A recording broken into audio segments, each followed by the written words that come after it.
This is Hacker Public Radio episode 3419 for Thursday, the 9th of September 2021. Today's show is entitled Linux Inlaws S01E38 Tiny Kernels and is part of the series Linux Inlaws. It is hosted by Monochromic and is about 62 minutes long and carries an explicit flag. The summary is all you ever wanted to hear and more about micro-kernels and other operating system war stories. This episode of HPR is brought to you by archive.org. Support universal access to all knowledge by heading over to archive.org/donate.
This is Linux Inlaws, a podcast on topics around free and open source software, any associated contraband, communism, the revolution in general, and whatever fancies your tickle. Please note that this and other episodes may contain strong language, offensive humor, and other certainly not politically correct language. You have been warned. Our parents insisted on this disclaimer. Happy Mom? Thus, the content is not suitable for consumption in the workplace, especially when played back in an open plan office or similar environments. Any minors under the age of 35 or any pets including fluffy little killer bunnies, your trusty guide dog, unless on speed, and QT Rexes or other associated dinosaurs. What's our box then? Welcome to Linux Inlaws. Martin, how are things? Oh, things are not bad. Apart from England losing the European Cup. But there we go. Football. It was expected, of course. Was it? Who won, actually? Netherlands? No, Italy. Yeah. Italy? The amateurs. Are you serious? They spent quite a lot of money on football in Italy. Yeah. Well, you see, I mean, fair enough. As we all know, the fortune of the championships is decided in Sicily. So when a couple of old folks talk about this and then decide on the outcome, so it's not about kind of 22 people in a running around in a stadium or something like this. No, it's some old people in Sicily rigging the whole thing, so it just makes sense. Except Italy did win it for a change. They have done in the past. Well, I'm surely more frequently than England. That's for sure. You see, Martin, that would imply that I know that I know soccer. Which fortunately or unfortunately depends on the point of view. I don't. Mm-hmm. It can be pretty boring. So. Yes, indeed. But this is not a soccer podcast, but rather a podcast between open source software. Yes. How are you anyway? I can't complain actually. Okay. Yeah. No complaints about the beer temperature today? No, for a change, not. No. Okay. Still 8 degrees and enjoying it. Yes. Good. Marketing sent you the memo, right? That actually marketing. We have marketing again. What happened? Yes, because I as a matter of fact. No, you see, one of their first actions actually after they started on the 1st of July. Apparently, HR didn't send the memo. Anyway, it doesn't matter. This episode was supposed to be about microkernels, But marketing had this brilliant idea of to change this to behind glass painting. I had a telco with them yesterday. I hope it's open source glass painting. That's exactly it. So that's specifically the question that I asked them. What does behind glass painting have to do with open source? A question that they couldn't answer, but insisted anyway on changing the subject regardless. Okay. That leaves us with the conundrum, actually, either to talk about the subject that we don't know squat about, like open source, or micro-kernels, or behind glass painting, which we know a lot about. Or was it the other way around? I can't remember. Yeah. Well, I don't know about you, but I certainly never painted any glass. Well, not on purpose anyway.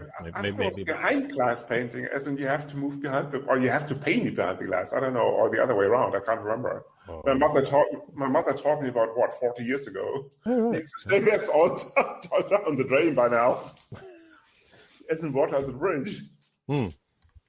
Because in contrast to other people, I don't practice it every second day for some reason. So why don't we do the following? Just let's fly under the radar. You say this, but I bet there's never been a glass painting episode on Hacker Public Radio before. So, I do not know, or as a matter of fact. Ken, if you're listening, please write feedback at linuxinlaws.eu, just in case. Please make a glass painting episode, yes. Okay. So we might as well actually fly under the radar of marketing and do this microkernel episode regardless, or operating system episode, whatever. Especially kind of with the open source focus. And if they act up, Martin, just fire them again. That's okay, no worries. As you have done many times before, I might add. Yeah, no problem. Okay, so this episode is all about operating systems, let's put it this way, with a special focus on microkernels. Full disclosure, I did a PhD on reflecting on operating system architectures. So you are the expert. It's a bit of a home run, yeah, let's put it this way. Cool. So if we invite Mr. Tannenbaum next time, then you'll be happy to. So who's this Mr. Tannenbaum you keep talking about? He wrote many books on operating systems. Yes. I can recall one of them. Yeah. I can recall only one, as a matter of fact. Oh yes, what's this called then? Modern Operating Systems or something. I can't remember the exact title, but he signed my copy regardless, I think. That's nice of him. And that was the last time I saw him, about 30 years ago. Okay. Well, there you go then. So any authors out there, don't sign your book to Chris because you'll never be seen again. Full disclosure, I co-wrote the first German book on Mark III, which was a more popular microkernel at the time. And that got me to a Usenix conference where actually I ran into said Mr. Tannenbaum for the first time in my life. And we had a chat. Yes, that was in 1993 in Albuquerque, New Mexico. Ages ago. Yeah. Well, I mean, even Usenet, blimey. Sorry, Usenix, sorry. Did I say Usenet? Usenix, as in the Unix, whatever, association. Oh, ancient history. I thought you were talking about Usenet, which used to... Sorry, Usenix, my mistake. Yeah. Okay, no, that's right. That was 93, yeah. It was I think, if I recall correctly, that was the annual Usenix Systems Conference or something like this. People look it up. This is what the Catfeed network is for. And this is basically where I ran into Andy. And that was prior, actually, to... Did you say it's not my book? Yes, that was prior, actually, to the Usenix wars, which we would call to the Usenet wars, sorry, long day, to the Usenet wars on Linux versus Winux, which we're going to cover in a minute, I suppose. I think we should, yeah. So why don't we do a short historical wrap-up, which will take us about 2 hours. So if you want to skip this, people, just fast forward to... Before we start on the history bit, why don't you tell us why this... why did microkernels came about? Well, that was part of I thought that was part of the history session. As an history part of the session, sorry. Yeah, but then you're kind of setting the scene for the listeners why this is... sorry, microkernels came about because somebody had a brilliant idea of do more compartmentalization on an operating system level. Simple. And why did they decide this? some crap about portability, lower the technical depth and all the rest of it. Read it up, people. It's all out there. Hang on, I thought you were the expert. Okay, Martin, does the concept of fashion ring a bell? Fashion. If it doesn't, just take a look at your wife or girlfriend or both. They'll be more than happy to fill you in about that concept. So Right. Fashion, for the uninitiated, these are trends, especially in apparel, that come and go. There are whole books written on the there are a lot of books written on the subject. There are endless TV shows covering the whole thing. And funny enough, fashions also have a certain impact on something called technology, believe it or not. Uh-huh. So what you're saying is that there is no benefit to a microkernel. We're getting there in a moment. Martin, if you wouldn't keep interrupting me. No, let's start at the very beginning. Okay, Martin, you must record it well. It's mid-60s. IBM had just... No, you can't. Why? I thought you were right. No, I wasn't. I'm afraid. Yeah. Can't help you with Anyway, it that. doesn't matter. It's mid-60s. A company called IBM has just revised their assumption that 5 computers would do the planet nicely, and are seriously getting into this computer game. What started out as a mechanical endeavor quickly turned into, especially after the invention of something called transistor, turned into much more electronic approaches. Let's put it this way. And with the higher integration of said computers, the need for a more, let's put it this way, structured approach to writing software came about. Hence the notion of operating systems that would clearly separate applications from the underlying hardware. Mm-hmm. You missed the phase there anyway. Martin, enlighten me. Between the mechanical and the transistor were the bulbs, right? Yes. In the interest of time, I'll skip this because otherwise we wouldn't be talking about 2 hours, but rather 4. Okay. Short episode then, isn't it? Fast forward to something called 1972, when IBM had not only copped onto the fact that the operating systems are great, but you would be, because the computers at the time manufactured by that company were very powerful machines exhibiting about 4 kilobytes of main memory and a couple of megabytes of hard disk storage. Of course, the idea at the time was to make use of said hardware for not only one application, but for multiple applications. So a few... Hard drives in 1972, okay. Yes. Or tape drive? I think the first disk was invented kind of late 60s. Before that, of course, they had tapes and that's just what are they called? Punch cards. My uni, which was well past 1972, but it doesn't mean that the hard disk didn't exist. But then you went to uni. Very expensive. But then you went to uni about late 50s, right? No, this was when was that? 61? 86. Yeah, 1986. Yeah. Oh, you did adult education, okay? As in kind of after your first job or something. I see. No. Fair enough. Anyway, so fast forward. You were saying yes, 1972. Yes. 1972. IBM invents something called the virtual machine, and the rest is history. As usual in history, the things tend to repeat themselves. Now, the shocking news. Things may look different, but at the end of the day, they're still the same. So technology has just progressed a little bit over the last, 50 years? So yes, of course, integrated circuits have become much more compact. We're talking about nanometer technology now and all the rest of it, but at the end of the day, operating systems have had a few breakthroughs, but at the end of the day, it's still kind of software running between applications and hardware. Simple. Mm-hmm. And with that, we are moving into the picks.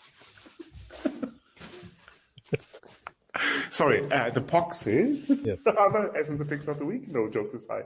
Okay, it's 1972. IBM has come to the conclusion that because of the number of operating systems that they had running on their kit, they would need an abstraction layer to allow said operating systems run concurrently on a single machine. Because as today, or comparable today, IBM was still obsessed with making a lot of money. So at the time, they still sold their mediocre hardware, especially in today's terms, for a lot of money. So instead of companies or universities buying quite a few of them, they only could afford one. So that's the reason actually why they put something called a virtual machine on the machine, on that hardware, allowing them to run multiple operating system instances concurrently. So even then, you had the precursor to something called MBS. You had something called the disk operating system, hence the name, disks, and all the rest of it. So that was the first kind of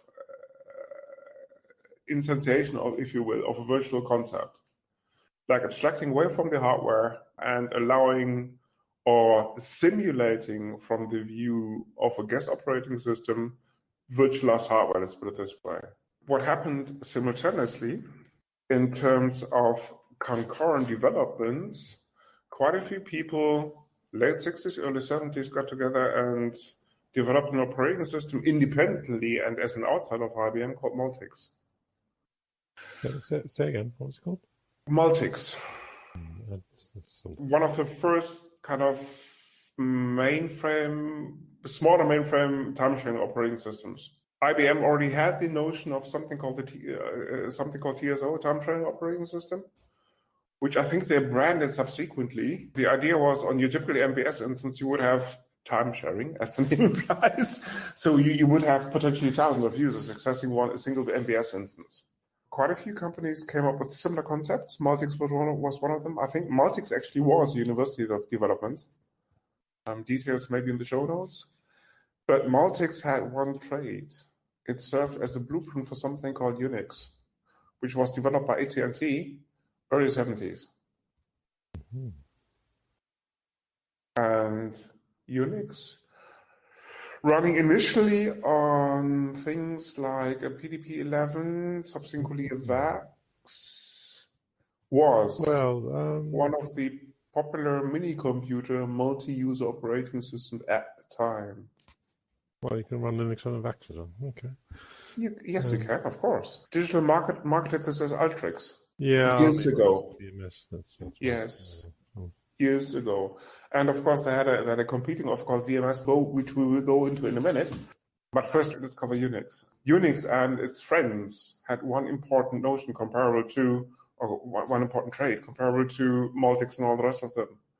They were monolithic kernels, as in it was essentially one big blob that on the one side abstracted away from the hardware, and on the other side gave applications an interface to talk to the hardware. Mm-hmm. In addition to administering resources, making sure that applications are executed in a fair way, so that not one application could hog out of the hardware, but rather that each and every application would get a slice of the available CPU capacity and all the rest of it.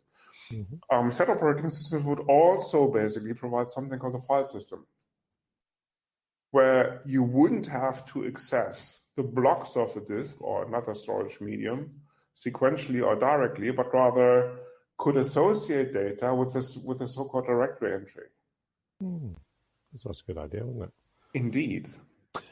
Which, of course, other companies like Microsoft ripped off completely when they did something. Oh, sorry, Microsoft didn't do, of course, MS-DOS, because, as probably we all know, Microsoft simply bought something called QDOS and just marketed it as Microsoft Disk Operating System. But that's another story for another day. Fast forward, Berkeley did a re-implementation of said Unix, which is now known as something called the Berkeley Software Distribution, BSD. But all of these operating systems had one thing in common. Monolithic operating systems becoming larger and larger and larger the more functionality you put into them. Mm-hmm. Fast forward to the early 80s. Digital had just created the successor of something called the PDP, called the VAX, VAX. I can't remember what it stands for. VAX. Mm-hmm. But which virtual something or other. You find the details in the show notes, I hope. But wasn't exactly happy with the operating system running on its successor on its predecessor rather called the PDP-11. So Dave Cutler, digital engineer, sat down and architected something called the Virtual Machine System. I think it's called VMS. That was the first commercially, in brackets, available microkernel. The idea behind the microkernel was to have a thin layer abstracting away from the hardware and then have compartmentalized subsystems running on this microkernel, on this thin layer of that simply abstracted the hardware away. So in contrast to the monolithic operating systems, this thin layer would merely provide a hardware abstraction. So where you had different, say, for example, drive technologies, it would provide a common API towards the different subsystems running on top of it that would make the disks pretty much look alike. I'm simplifying, but essentially that works. That was, or that still is, the way it works. Same goes for other hardware like network connections or like network interface cards, input systems, and all the rest of it. So that is the general idea behind a microkernel. The idea, of course, being that you could have not only one subsystem running on top of the microkernel, but having more than one. So that was the overall idea behind the microkernel at that time. Now, at some stage, they've got a defector called to a company called Microsoft. Probably that probably rings a bell. Who at the time had just progressed from this QDOS thing called from this QDOS derived thing called MS-DOS to something called Windows. Or we're just about to, let's put it this way. We're talking early 80s. Well, MS-DOS was essentially, what's what I'm looking for? Instantiated, not derived, but thought up early 80s. I mean, IBM was looking, okay, the full story, and this is common internet lore. IBM was looking for an operating system for its newly invented, that's what I'm looking for, or was looking for its newly invented PC line. As in an Intel chip with the name of 8088. As in 16-bit architecture, but 8-bit bus. They checked with the digital research guys who manufactured CPM for the Zilog Z80 at the time, but the proprietor and his wife, so common law goes, were threatened by the fact that IBM people showed up and the first that they put on the table was a non-disclosure agreement. That scared them away. Huge mistake, as it turns out later. As initial deal that IBM had in mind to put CPM on that personal computer of theirs didn't really check out. Then there was this small company called Microsoft on Albuquerque, New Mexico, who got wind of the story and said, we can, of course, provide you with an operating system for said PC line. Fun fact, Bill Gates and friends never had the technology then and there, but managed to convince IBM regardless. Now, of course, they were looking for an operating system that they could put on their machine, searched high and low, and came about more or less a prototype called QDOS, Quick and Dirty Operating System, which, funny enough, could run on an Intel 8088, and also 8086. They bought, essentially, the right, including the source code of that QDOS, and marketed this as the Microsoft Disk Operating System, subsequently known as MS-DOS. Now, what also happened during the course of the 80s when Microsoft did this, companies like Apple, Xerox, and other visionaries, including Silicon Graphics, I might add, came up with the idea of putting a GUI, as a graphical interface, on top of their Unix systems. Mm-hmm. Sun also helped along, let's put it this way. So Microsoft was especially with regards to the competition with Apple in dire need of putting also a graphical user face on top of something called MS-DOS. Hence, this whole notion of Windows 1.0 was born. Yes, I remember it well. It was completely useless. Indeed. You're better off just with plain DOS if you've so, yeah. Yes, and it became quite clear, actually, that given the fact that IBM put more and more resources into this personal computer technology line of theirs, it would become quite clear that eventually this whole cobbled together technology stack wouldn't suffice. So Microsoft made one smart move at the time. They asked Dave Cutler, the inventor of ZVMS, to join them. Mm-hmm. That must have been, I reckon, early 80s, something like that. So what Dave Cutler did, apart from hiring a few university people, he brought also along some of his ex-digital team. Among the university people he hired was Rick Rashid from Carnegie Mellon University. Rick Rashid was actually one of the brainchilds behind something called Mark III, which was one of the research microkernels at the time. We're talking still the kind of late 80s. So Dave Cutler was commissioned with the task of developing something called the next big thing, like a true operating system that wasn't based on QDOS, or subsequently known as Microsoft Disk Operating System, with a graphical user interface on top, but rather something that would look like a much more real operating system. IBM also had this graphical operating system, right? Yes, IBM also had this technology of called OS2, which was still a monolithic kernel, but given the fact that IBM was, and to a certain extent still is, under the impression that not everything that they bought eventually checks out, and I hear that there are still voices at IBM that think the same of Red Hat, but it's of course a totally different story. Suffice it to say, they put some money on the table and developed something called OS2 internally. Microsoft provided some of the stack to this, but not an awful lot because most of the stuff was done internally. But IBM managed to, because IBM eventually got wind of the fact that Microsoft was doing their own new operating system, funny enough called New Technology, because for Microsoft, this whole microkernel thing was new technology in terms of a proper operating system for a change.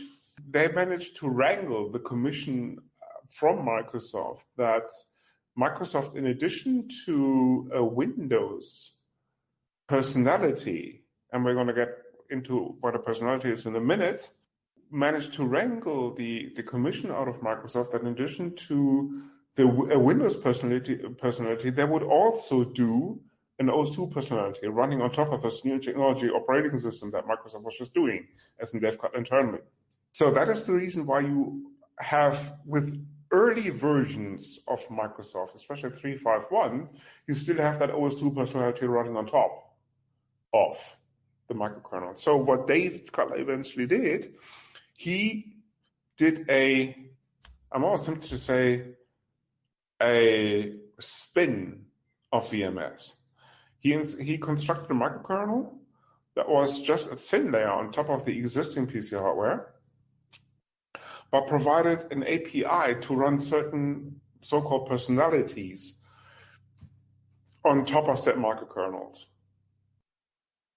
And one of them was Windows, another one was OS2. And of course, the third one would be a POSIX compliant CMD-like interface, pretty much like a terminal emulation you would have with the early DOS versions. So this new thing called Windows New Technology, short Windows NT, was born early 90s. Did you know that the original NT name came from the target processor, which was the Intel i860 apparently? Interesting, because I thought NQ was standing for new technology. No, that was later sort of added as a marketing spin, but it was. I see. It makes sense because for Microsoft it was new technology. The i860 apparently had a code name of N10, which is well, Interesting. yeah. But Because not a very well-known fact, but it's handy for a no, pub quiz. Yeah. very much so. No, because originally they targeted 8086 and to a lesser extent 8088 with that. Because 8088 was simply not powerful enough to drive that microkernel. Now, what also happened actually, on the other side of the galaxy, I'm tempted to say, that there was a company called Apple that did quite a few interesting things in the 80s. Came up with graphical workstations called Lisa. Some people consider to be stillborn. But also something called a Macintosh, which of course, as we all know, wasn't a stillborn when it comes down to commercial success. Now, as I said... if you compare it to IBM, then it wasn't really a success, right? We're going to get there in a minute, Martin. Don't worry sales, about it. Yes. In the Apple ecosystem, the sales figures of something called the Lisa of small relevance, exactly in comparison to the to the Macintosh, paled. Let's put it this way. So the Lisa tanked, and the the Macintosh had some. Let's put it this way: small success in comparison to the IBM PC and friends. Of course, the fact that IBM, to some extent, opened up their system to allow cloners get in on the game, of course, helped helped certainly, let's put it this way.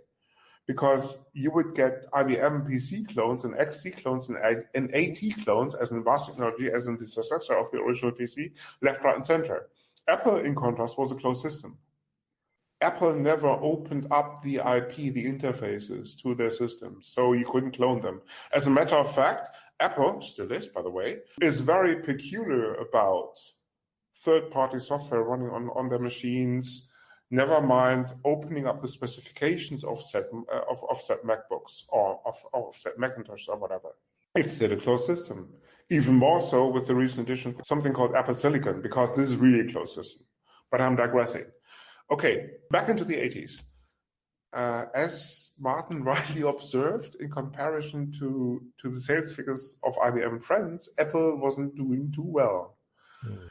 As a matter of fact, they made quite a few mistakes, one of them ousting a certain Steve Jobs from the board of Apple Computers.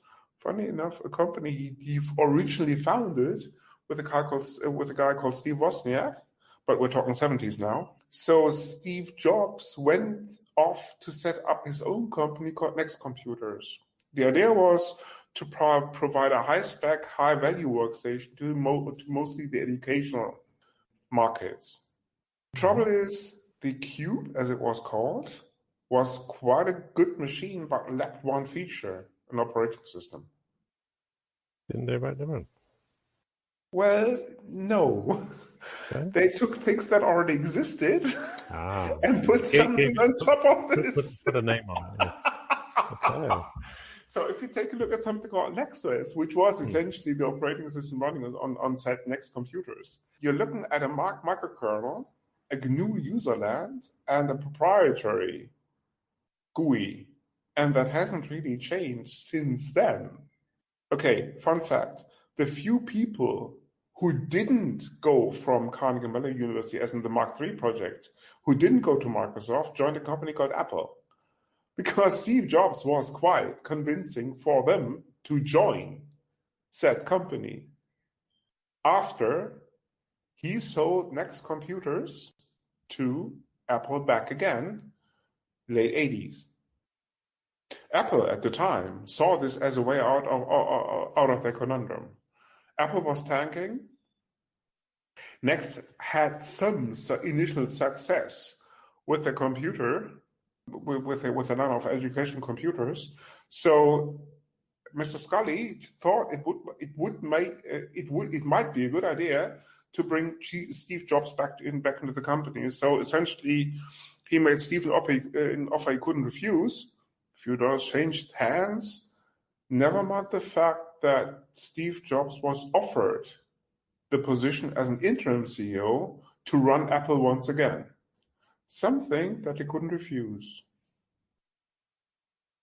Hence, this new thing called Macintosh was born once again, now running, in contrast to something called OS 9, a new operating system, like an adapted next OS called OS X, like OS 10, that had, in contrast to OS 9, true multitasking and some other benefits.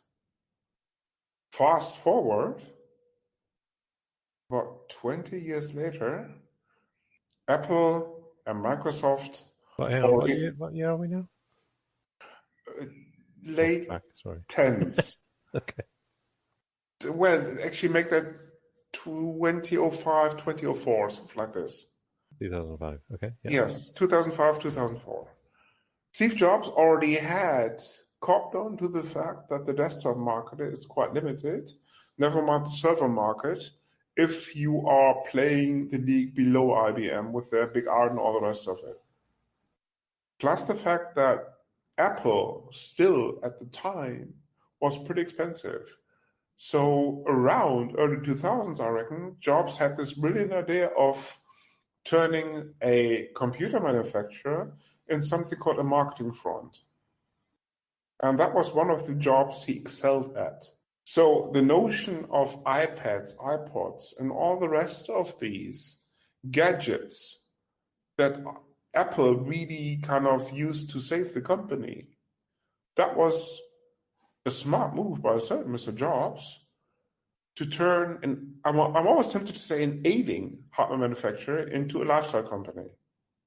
Hence, the new Apple was born. Now, at the time, and I'm digressing here a little bit, but it will click into place in about 5 hours when I've come to the conclusion of this episode, but don't worry about it. I think we're probably looking at a mini-series rather than an episode. At the time, a certain Andrew Rubinstein had come up with the idea of putting a small computer into everybody's pockets. Funny enough, he named this little computer an Android. Steve Jobs had pretty much the same vision. He imagined that the phones that you could get at the time, like the Blackberries and all the rest of them, had one feature missing. You could only phone people with them. Maybe you could read mails, but that was pretty much as far as it went.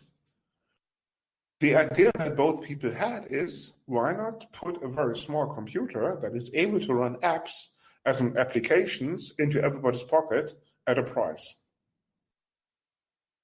Andrew went down the route of adapting something called Linux as the basis for his Android operating system, whereas a certain Mr. Jobs decided that they already had something called macOS, or also known as OS 10, and simply stripped down that version to something called iOS, which was the basis for something called the iPhone, which Apple launched, I think, in 2008 or something like this. Oh, I can't remember. Yeah. Kind of late 2010s or something. So the iPhone was essentially running a micro-kernel with a stripped-down FreeBSD personality, because that's exactly what the operating system that the original NextOS still kind of possessed, with the graphical user interface on top of it, still is. So if you're looking at an iPhone today, you're still looking at a kind of tiny Mark III microkernel, simply abstracting away the hardware. Then something called a FreeBSD personality, also known as Darwin in Apple lingo, and then some crappy proprietary GUI on top of that.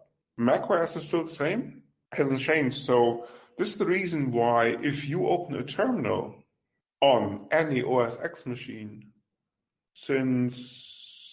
for at least for the last 14 years, 13 years, essentially you're looking at a BSD system.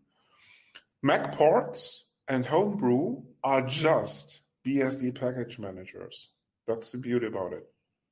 Uh-huh. So kids, grandfather is done talking.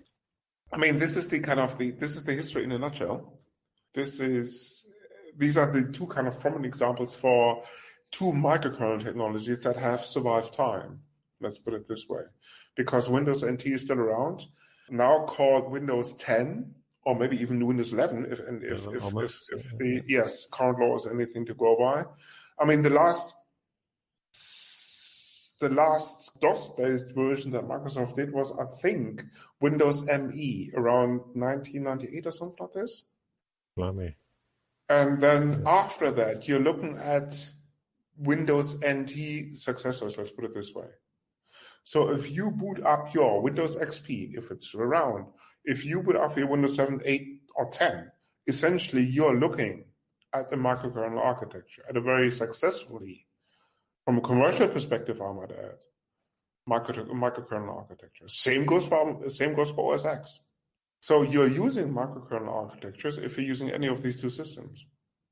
What you're not using, the other way around, you're not using a microkernel architecture if you're on a Linux, because Linux is still the monolithic operating system, to some extent, let's put it this way, that Linux thought up about 20 plus years ago. Linux is now called these days a hybrid operating system, let's put it this way, because since early days, you can load something called kernel modules into the kernel.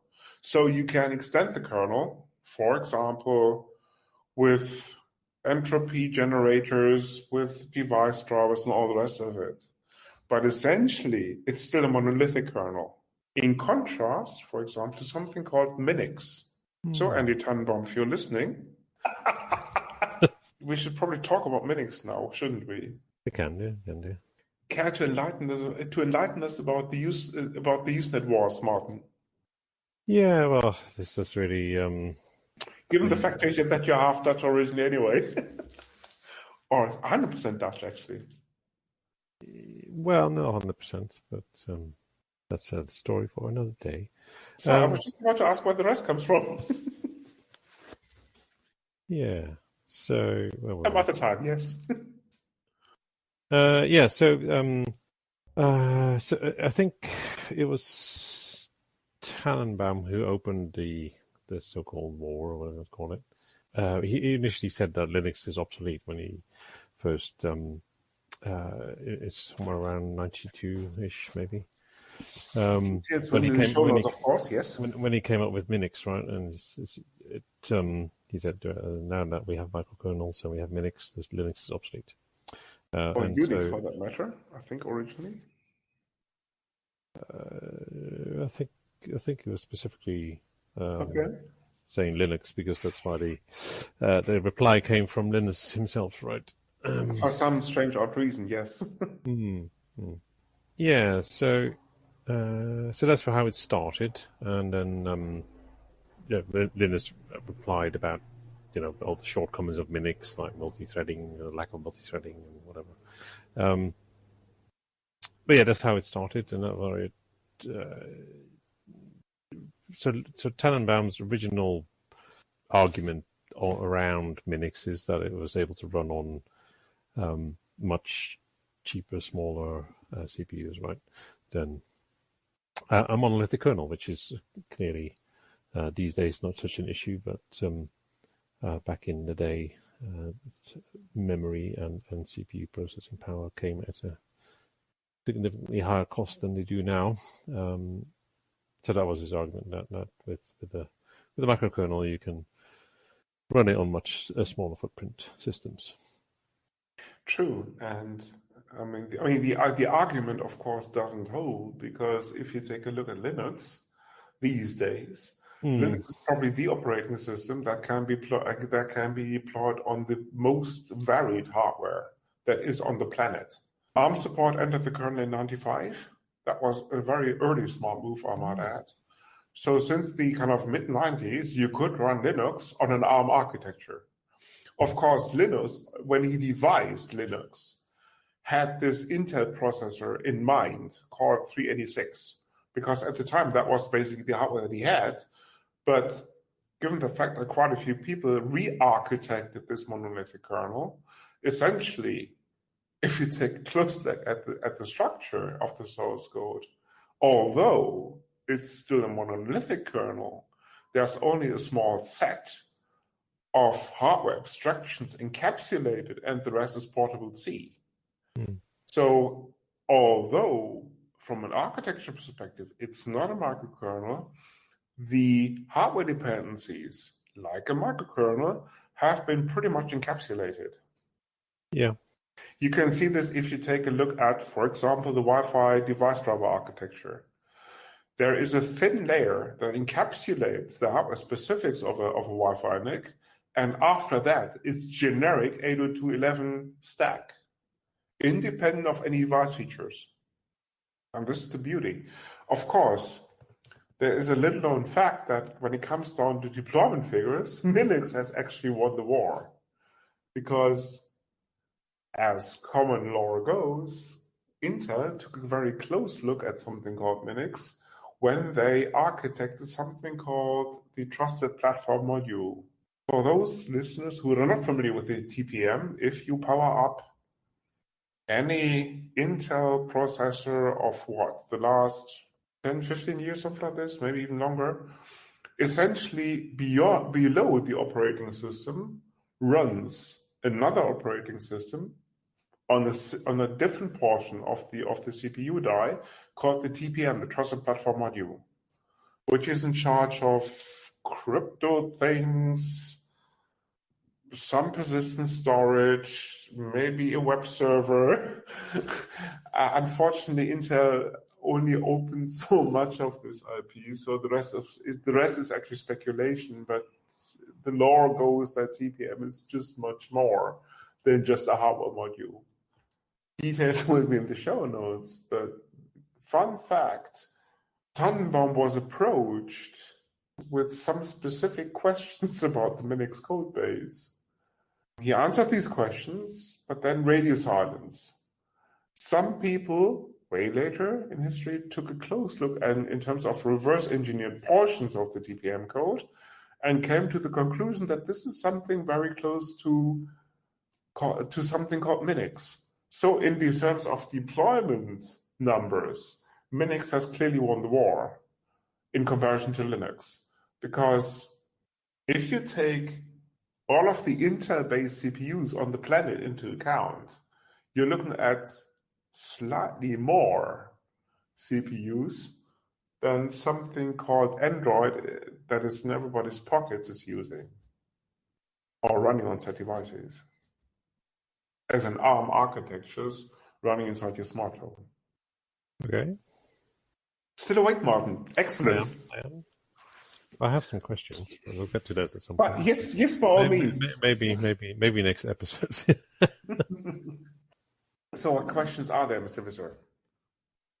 Well, okay. So, the difference between monolithic and microkernels are quite clear. Now, what are the characteristics, the benefits of one over the other in certain circumstances, like performance, security? Any thoughts on these subjects? How much time do we have? Another 2 hours? No, to summarize, of course, you do pay an overhead with regards to performance. I mean, this is what you clearly see. And Microsoft made quite a few mistakes here. If you take a look at something called Windows NT version 3.1, where actually the video device driver was separate from the microkernel implementation, you could actually see the window content refreshing and getting a cup of tea. Because it took so long because of the, for example, of the context switches between the different subsystems. Something they corrected, I think, with 351 or 4, because they moved the device drivers back onto the microkernel plane, which of course meant lesser context switches and much improved performance. Mm-hmm. As usual, security and performance are always a trade-off. Hasn't really changed. So the more secured a system is, the lower probably the performance is. This is what you see again when you take a close look at the different versions of the NT. Needless to say, if you move the video driver closer to the microkernel, a bug in any video driver could compromise the microkernel itself, or the personality where it's moved into, depending on how you put it. So this is your typical kind of trade-off bargain. What do you want to have? Do you want to have improved security where you isolate as many components as you can? Or do you want to have a performance system where you basically trade in security to some extent? Needless to say, MMUs in the early days and something called security enclaves in modern systems do help that matter. And I reckon with the advent of more and more virtualization, even in your smartphone, things like security enclaves become more and more important. For the people who don't know what security enclaves is, technology developed, I think, originally by part 3 of the series. Intel. Yes, I think Intel was the first company to commercialize it anyway. Imagine an address space that is further subdivided into so-called enclaves. These enclaves can only be accessed by certain portions of the code which have the necessary rights. In contrast to MMUs, where an application, once it has acquired the address space, can do pretty much whatever it wants with it. So picture a more secure system powered by additional hardware features, let's put it this way. So you get more security without the additional cost, let's put it this way. The corresponding research goes back to the, I think, late 80s, early 90s, when people already thought about putting more intelligence into something called memory management units, MMUs. Okay, so going back to the kernel debate, which one is more secure? I reckon Minix would win the war here. Because if you load a Linux kernel module into the kernel, it has free reign of the kernel in its kernel address space. So a pointer problem can, of course, corrupt kernel data structures. If you corrupt kernel data structures, you might as well power down the machine. In contrast to this, personalities typically run in their own address space. So the connecting medium is actually the queuing systems or any other inter-process communication that the microkernel offers. So it's more secure at a price because you do pay, for example, the context switching overhead. Mm-hmm. Yeah, so yeah, that covers the performance aspect as well. Yeah, very good. Something, of course, that will be alleviated with the arrival of quantum computing. But that's another story for another day, children. Excellent. And with that, Andrew now, disguised as Mr. Visser, will take us into the boxes. What's your box, Martin? Oh, blimey. What was it? Why don't you go first after remind me? Let me guess, lukewarm ale. No, there was something. Not really? What has changed? Camera cancelled the membership because you didn't pay your dues? Fair enough, happens to the best of us. What's our box then? Yes, of course. A movie called The Sleepover. Don't know that one. Recent one, I think it's from 2020 or something like this. As in typical family comedy. If you're listening to Tobias, credits, because full disclosure, Python Init mentioned this on one of the episodes about a year ago or something, and I simply checked it out, and Tobias is spot on. It's very funny. Essentially, it's about a family that invites neighboring or other kids over for a sleepover. What they don't know is actually that the mom of the family is a secret agent being recruited on her very last mission. And the husband is let's put it this way, wasp, for want of a better expression. It's a wasp? A what? Wasp. Wasp, yes. White Anglo-Saxon Protestant. Oh, not a flying animal. Sorry. and is just drawn into the whole adventure. Very funny. Don't miss it if you're into that sort of family entertainment. It's clean. It's fun. It's hilarious to watch with kids if you have any. Okay, excellent. Martin, what's your pox? Well, I haven't really watched anything for a week.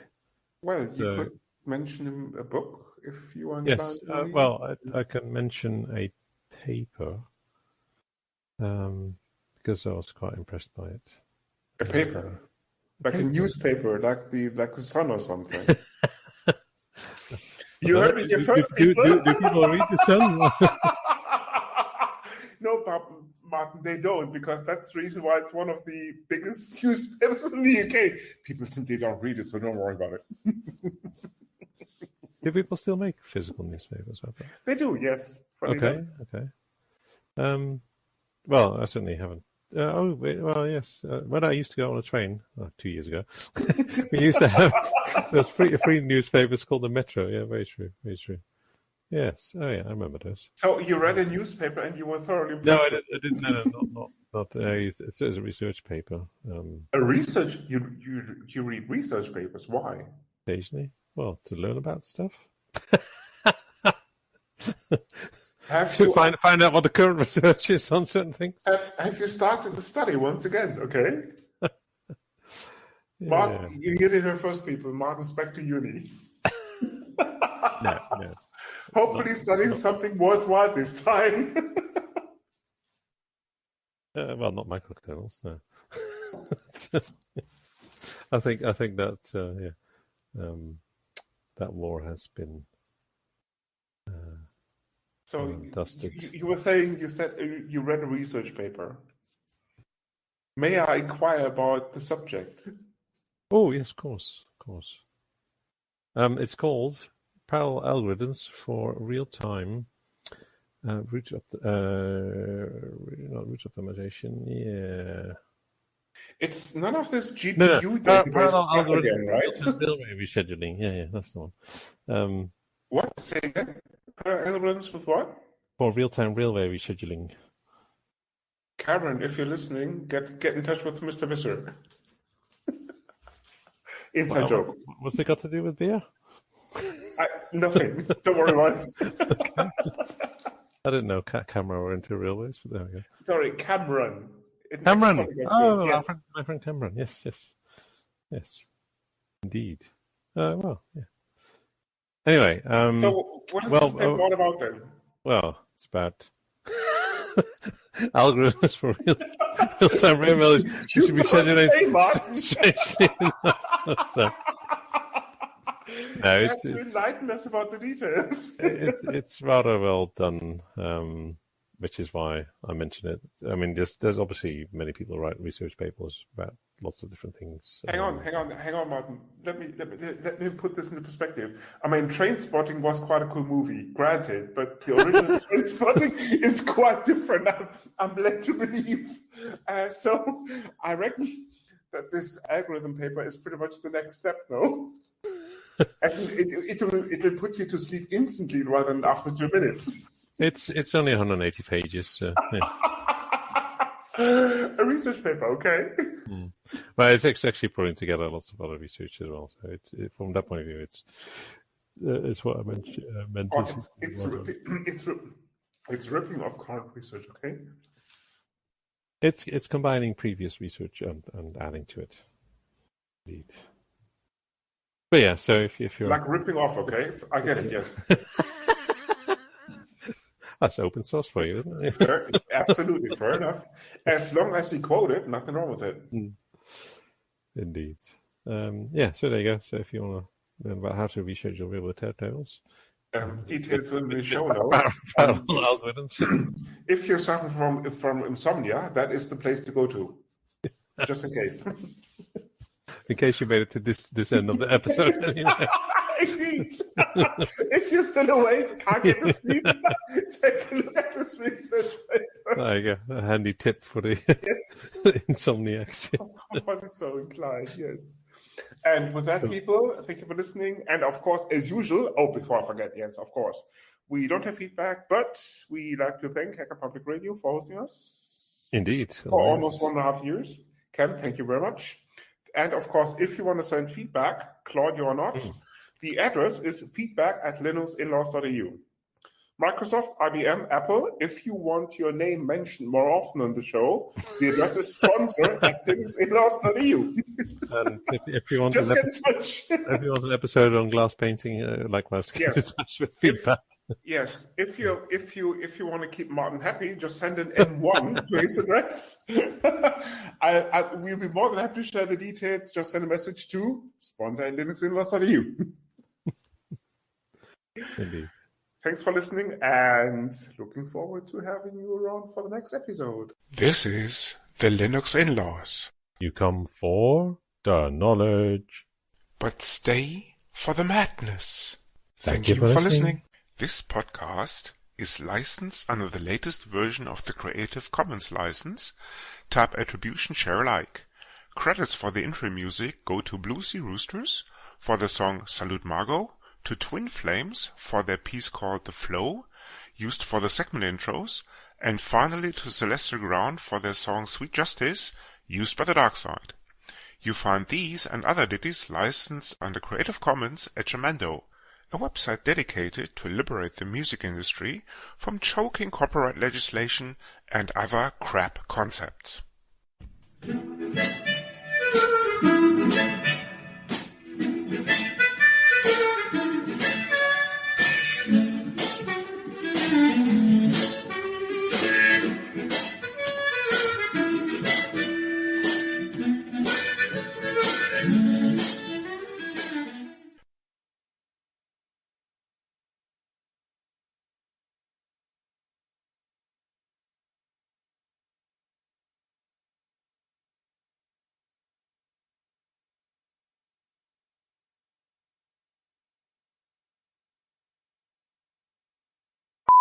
Yeah, I'll need to sort out my audio as well.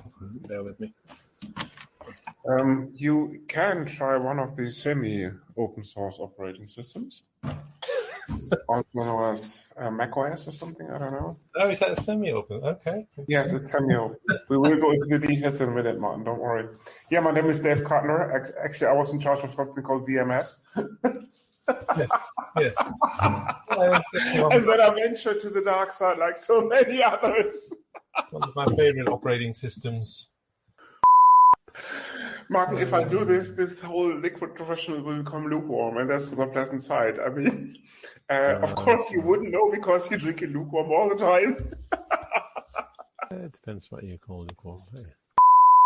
You want to do the intro? I mean, no. Well, you have to restart the recording first. Oh, no? let's start recording. What a good idea. Yes, Martin, it would come in handy. That would be annoying, wouldn't it? Spent the whole episode non-recording. Martin, and if you would have bothered to take a look at the calendar, it would have said behind glass painting episode. Okay. But not to worry, I'm flexible enough to basically go back to micro-kernels anyway. No worries. Good. Glad to hear it. So, Mr. Tannenbaum, if you could do your magic and start the recording, that would be greatly appreciated. Find the right window first. Hang on. Maybe you could. Maybe let's you go, could. Let's go. Maybe you could run Linux instead of Linux. I see. Welcome right to then, Mr. Cutter. Good evening. My box of the week is a movie called Taking Lives. Hang on, didn't you have that last episode? Sorry, we have to cut this out. Well spotted, yes. Okay. Oh, blimey. I'm really getting old. What's our box then? Hey? I can't remember. Yes, of course.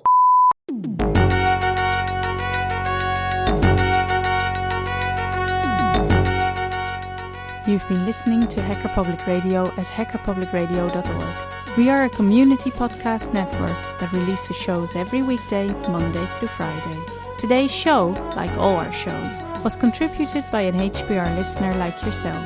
If you ever thought of recording a podcast, then click on our contribute link to find out how easy it really is. Hacker Public Radio was founded by the Digital Dog Pound and the Infonomicon Computer Club and is part of the binary revolution at binrev.com. If you have comments on today's show, please email the host directly, leave a comment on the website, or record a follow-up episode yourself. Unless otherwise stated, today's show is released under a Creative Commons Attribution Share Alike 3.0 license.